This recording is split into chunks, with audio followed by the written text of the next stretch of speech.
నమస్తే welcome to ఈహా నేను మీ Shanvitha. Present మనతో పాటు ప్రముఖ తంత్ర జ్యోతిష్యులు, జ్యోతిష్య రత్న, జ్యోతిష్య సామ్రాట్ చింత రుక్మంగధరావు గురుగారు ఉన్నారు. గురుగారితో మాట్లాడి అనేక విషయాల గురించి తెలుసుకుందాం. గురుగారు, రాహుకేతు, సో ఈ పేర్లు వినంగానే తెలియకుండానే భయపడుతూ ఉంటారు అందరూ కూడా. అసలు ఎందుకు ఈ రాహుకేతులకు అందరూ భయపడతారండి మరి? రాహువు కేతువు అనేవాళ్ళు సర్పగ్రహాలుగా నిర్ణయించారు. ఉమ్, సర్పగ్రహాలు ఉన్నప్పుడు ఏముంది? ఇప్పుడు గ్రహాలు 7: ఉమ్, రవి, చంద్ర, కుజ, బుధ, గురు, శుక్ర, శని. ఉమ్, ఈ 7 గ్రహాలకు 7 వారాలు ఉన్నాయి. అవునండి. రాహువారం, కేతువారం లేదు. ఉమ్, కానీ గ్రహాలు 9, ఉమ్, వారాలు 7 ఉన్నాయి. ఉమ్, మరి వీటిని గ్రహాలు అంటున్నాం. అవును. మరి ఇవి ఎలా గ్రహాధిపత్యం సాధించాయి ఉమ్, అంటే క్షీరసాగర మదనం. ఓకే. క్షీరసాగర మదనం అంటే మనకు పాల సముద్రాన్ని చిలికారు దేవతలు ఉమ్, అమృతం కోసం. ఉమ్, రాక్షసులపైకి దేవతలపైకి రాక్షసులు అప్పుడు గొడవలు జరిగేవి.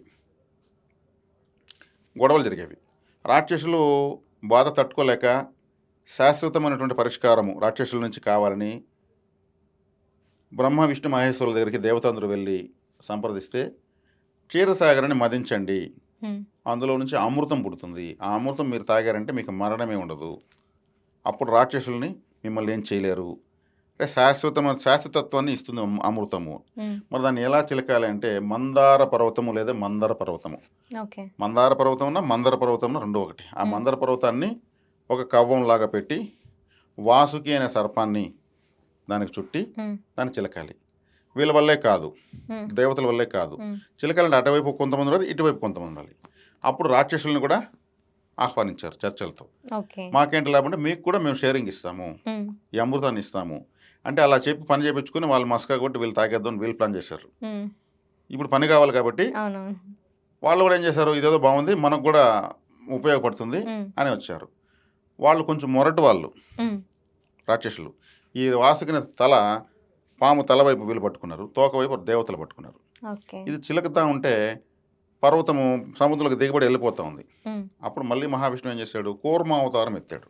ఉమ్, అంటే ఒక పెద్ద తాబేలు అవతారం ఎత్తి ఆ తాబేలు పైన ఉన్నటువంటి ఒక డొప్ప లేదంటే ఒక పలకలాగా ఉంటుంది, గట్టిగా ఉంటుంది, ఉమ్, ఉమ్, ఆ పర్వతం కిందికి వెళ్ళి దాని పైకి లేపట్టి అప్పుడు చిలికారనమాట. ఓకే. అది చిలికితే విపరీతమైన విషం పుట్టింది. ఉమ్, అగ్ని అంటే విషం, పాయసనే పుట్టింది, హాలాహలం ఓకే. అంటారు. ఓకే. దాని దెబ్బకు తట్టుకోలేకపోయారు. ఉమ్, అప్పుడు మళ్ళీ పరమేశ్వరుడు ఏం చేశాడు, స్టార్టింగే ఇలా వచ్చింది కదా అనేసి దానంతా తీసి ఆయన ఏం చేశాడు, ఒక పాత్రలో తీసుకుని తాగేశాడు. ఓకే. తాగేసేకాడికి పార్వతీదేవి ఇంత కాలకు లోకాలను దహించే విషయాన్ని తాగడిని గట్టిగా ఆదిమీలో గట్టిగా అట్లే పట్టుకునింది. ఉమ్, అది అక్కడే తిరుగుతూ ఇక్కడ ఉంటుంది. ఆయన కంఠంలో నీలం రంగులో ఉంటుంది, ఉమ్, అందుకే అవునండి. ఆయన అప్పటి నుంచి నీలకంఠుడు అన్నారు. నీలకంఠుడు. ఓకే. కంఠంలో నీలవర్ణంతో ఆ విషం మారింది కాబట్టి నీలకంఠుడు అయ్యాడు.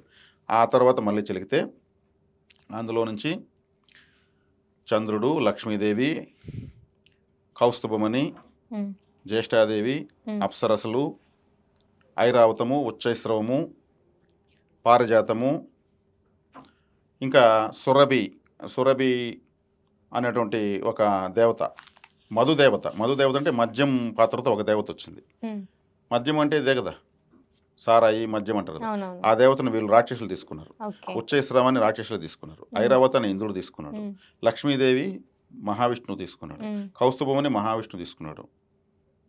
హాలాహలం శివుడు తీసుకున్నాడు. అప్సరసలు దేవలోకానికి నాట్యం చేసేటటువంటి వాళ్ళు డాన్సర్స్ అయ్యారు. ఉమ్, ఇట్లా 14 రకాల కామధేనువు, కల్పవృక్షం కూడా అక్కడే వచ్చాయి. ఓకే. ఉచ్చైశ్రవణం ఒక తెల్లటి గుర్రం వచ్చింది. ఉమ్, అందులోంచి వచ్చినటువంటి అద్భుతమైనటువంటి కళాఖండాలు ఇవన్నీ దేవతలు రాక్షసులు అంటే వాళ్ళు పనిచేశారు వీళ్ళు పనిచేశారు కాబట్టి పంచుకున్నారు ఉమ్, ఇలా. కాబట్టి ఇందులో తర్వాత చివరిలో ధన్వంతరి అనేటువంటి ఒక దేవత అమృత కలశం ఎత్తుకుని బయట వచ్చాడు. ఓకే.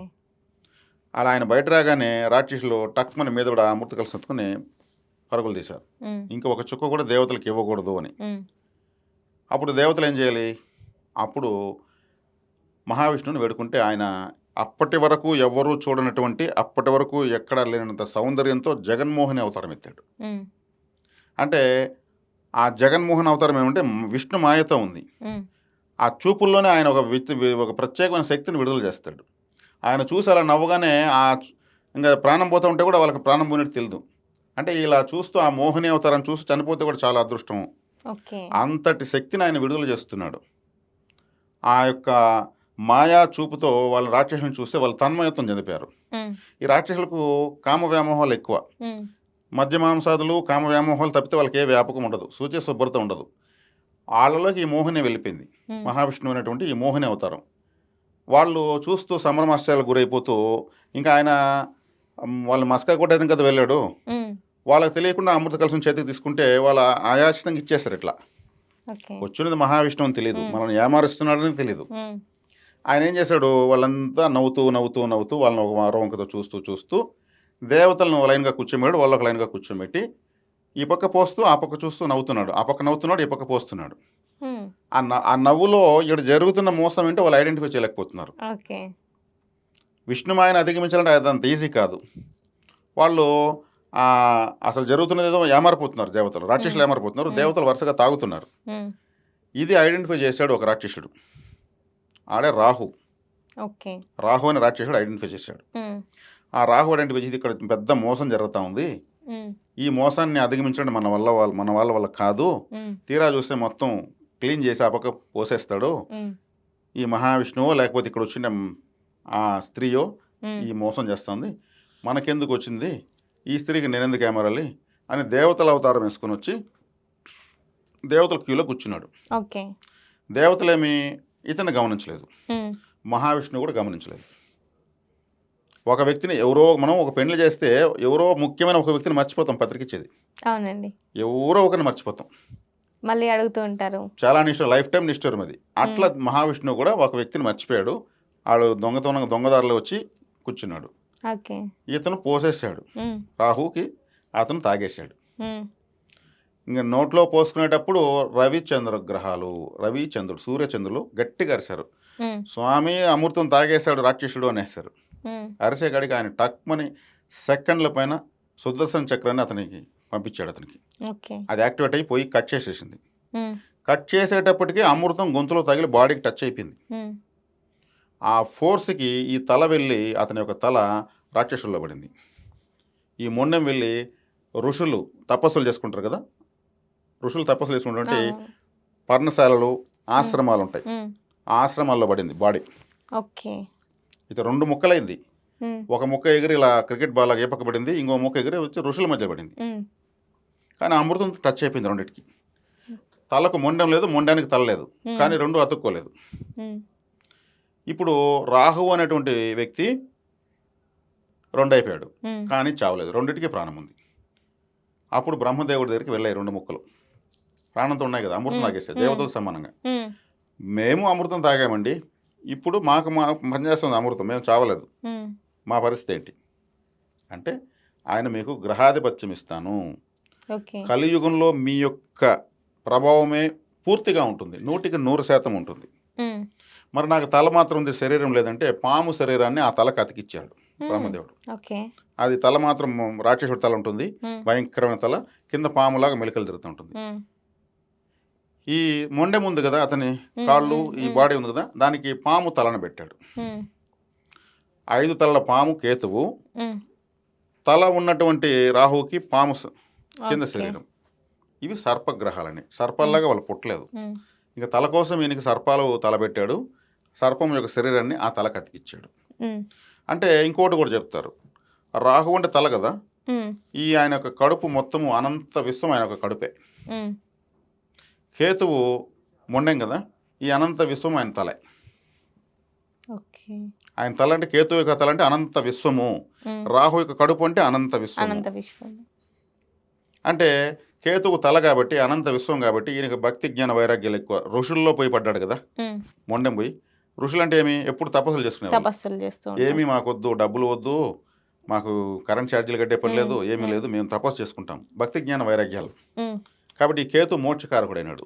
ఓకే. రాహు రాక్షసులు పడినాడు. హ్మ్. రాక్షసులు ఆశ, వ్యామోహము, పేరాశ, తీరనాశలు ఉంటాయి కదా, కాబట్టి తల ఉంది కాబట్టి తీరనాశలు, పేరాశలు మొత్తం రాహుగ్రహం.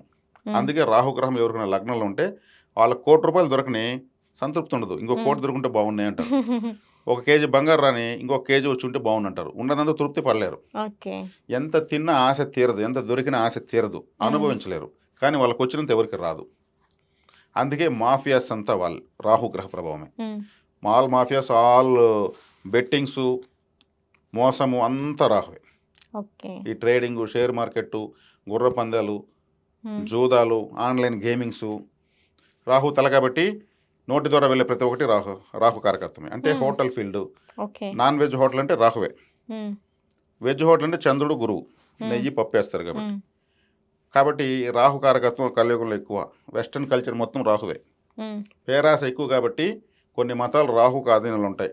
అందుకే వీళ్ళు విశృంఖలంగా వావ్య వరసలు లేనటువంటి కుటుంబాశ్రమ ధర్మాలతో ఉంటారు వాళ్ళు. వాళ్ళకి ఎటువంటి కల్చర్ ఆచారం ఉండదు. హ్మ్. తినడం, తాగడం, ఎంజాయ్ చేయడం అంతే వాళ్ళకి తెలిసింది. ఓకే. ఒక కట్టు బొట్టు పద్ధతి ఏదైనా ఉంటే మన దగ్గర ఉంది. కేతు అంటే ఏది నాకు వద్దు అంటాడు కాబట్టి కేతు మోక్షకారకుడు. కేతు బలం ఉండేవాళ్ళు తపస్సులు చేయడము, ఆశ్రమాలు పెట్టడము, హ్మ్. ధ్యానాలు చేయడము, సంఘసేవ చేయడము, ఏది శాశ్వతం కాదని చెప్పడము, ఇది కేతు యొక్క లక్షణం. ఓకే. కేతు ముళ్ళ మధ్యలో పడ్డాడు కాబట్టి రాక్షసుడి శరీరము వైరాగ్యంతో కూడుకున్నది. రాక్షసుడి తల రాక్షసులను పడడంతో అది తీరని పేరాసలకు కారణమైంది. మోసం జరిగే ప్రతి చోట రాహు ఉంటాడు. రాహు దశ పెట్టినప్పుడు వాళ్ళు ఖచ్చితంగా మోసం చేసే తీరుతారు. హ్మ్. రాహు బలంగా ఉన్న వాళ్ళు వేరే వాళ్ళు మోసం చేస్తారు. రాహు బలహీనంగా ఉన్న వాళ్ళు వేరే వాళ్ళ చేతిలో మోసపోతారు. కేతు బలంగా ఉన్న వాళ్ళు భక్తి జ్ఞాన వైరాగ్యాలకు వెళ్తారు. హ్మ్. కేతు బలహీనంగా ఉన్న వాళ్ళు అదే భక్తి జ్ఞాన వైరాగ్యాలకు వెళ్ళి ఇక్కడ ఏమీ లేదని తెలిసి మతం మారిపోతారు. అంటే మత మార్పులు జరిగే వాళ్ళు కేతు. ఓకే. అంటే మోసం జరిగే ఎక్కడ ఏ కేటగిరీలో మోసాలు చేసేదంతా రాహు. హ్మ్.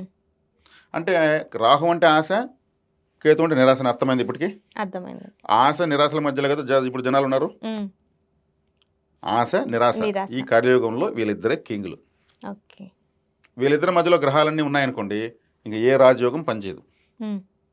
ఇంతే కాలసర్ప దోషం అంటారు దాన్ని. ఓకే. ఈ కాలసర్ప దోషం అంటే కాలం అంతా ఉంటుంది. వాళ్ళకు బ్యాక్ పెయిన్ ఉంటుంది కాలసర్ప దోషం ఉంటే. అదేవిధంగా వాళ్ళకు సడన్గా డబ్బు వస్తుంది, సడన్గా వెళ్ళిపోతుంది. హ్మ్. వాళ్ళు సర్ప ఆరాధన అసలు చేయకూడదు. ఓకే.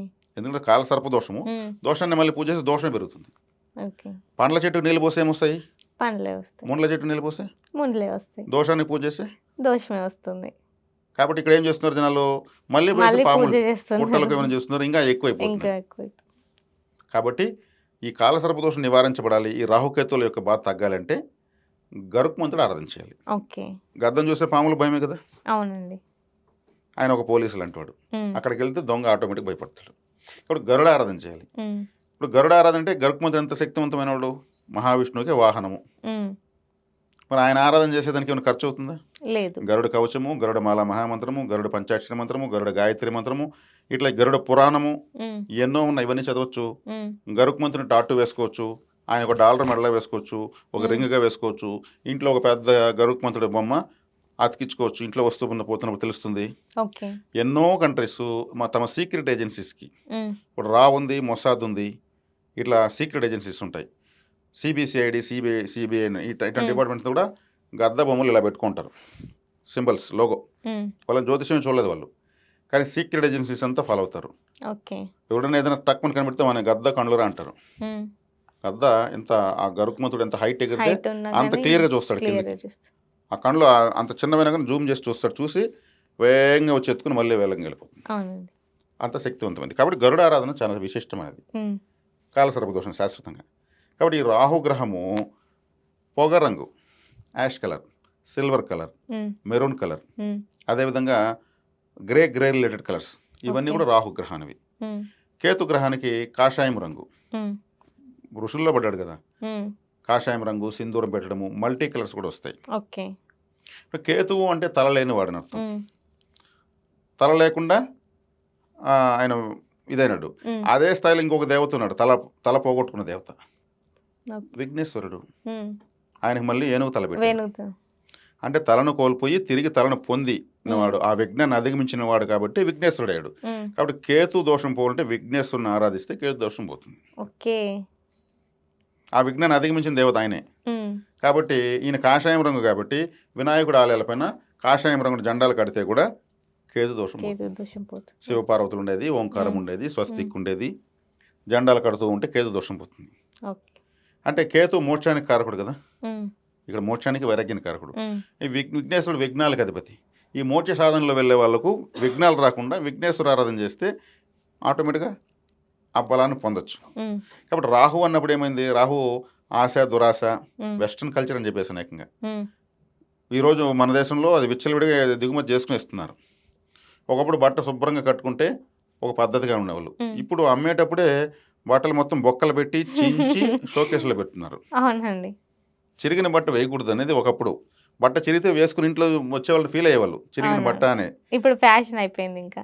చిరిగితేనే కొంటున్నారంటే అప్పుడు కల్చర్ ఏ స్థాయికి వెళ్ళింది అనేది మనం ఆలోచించుకోవచ్చు. అవునండి. ఇప్పుడు మనం ఎవరిని ఆపలేం, కానీ మనం ఉన్న సమాజాన్ని బేరేజ్ వేస్తున్నాం ఉమ్, ఎలా ఉంది అని. అంటే రాహుకేతుల ప్రభావము ఎలా ఉంది అనేది మనం ఆలోచన చేస్తున్నాం. ఉమ్, కాబట్టి రాహుకేతులు చాలా శక్తివంతమైన వాళ్ళు. ఈ రాహుకేతులు అంతకుముందు విప్రజుడు అనేటువంటి ఒక వ్యక్తి, ఉమ్, విప్రజుడు అతని పేరు, రాక్షసుడు. ఓకే. సింహిక అనేటువంటి ఒక రాక్షస స్త్రీ, ఉమ్, వీళ్ళిద్దరూ అన్నా చెల్లెలు. ఓకే. ఈ అన్నా చెల్లెలే ప్రేమించుకుని పెళ్లి చేసుకుంటే పుట్టినవాడు రాహు. ఉమ్, అంటే ఇక్కడ వావి వరుసలు లేవు, అవును. అన్నా చెల్లెలకు పుట్టినవాడు రాహు. ఉమ్, ఇది వాళ్ళకి జననం తెలియాలి కదా. అవును. రాహు వచ్చాడు, మహావిష్ణుని ఏమర్చాడు, ఇంత తత్వంగం అయింది. ఉమ్, రాహు అంటే వెస్ట్రన్ కల్చర్ అని చెప్పాను. ఉమ్, మరి వెస్ట్రన్ కల్చర్ అంటే ఏమి, పద్ధతి సాంప్రదాయము ఏమీ లేనటువంటి ఏమీ ఒక లేదు. కల్చరు. అవునవును. అప్పట్లోనే విప్రజుడు ఒక సింహిగా అనేటువంటి అన్నా చెల్లెలు వాళ్ళు ఒకరినొకరు మోహించుకుని వాళ్ళు పెళ్లి చేసుకుని వాళ్ళు కాపురం చేస్తే పుట్టినవాడే రాహు.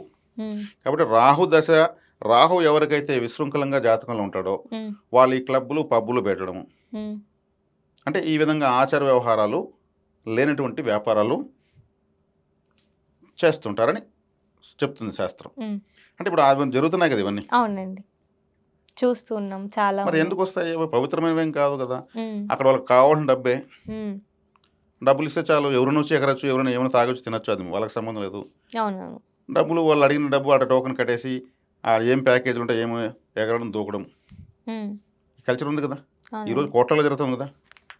అంటే రాహుగ్రహ ప్రభావంలో ఉన్న చోట ప్రదేశంలో అటువంటి వ్యాపారాలు వస్తాయి. ఉమ్, ఇప్పుడు దానికి హద్దులు మీరినటువంటి, ఇప్పుడు రాహుదశ యుక్త వయసులో వచ్చిన వాళ్ళు ఖచ్చితంగా ప్రేమించే పెళ్లి చేసుకుంటారు, ఖచ్చితంగా వాళ్ళు వెళ్ళిపోతారు.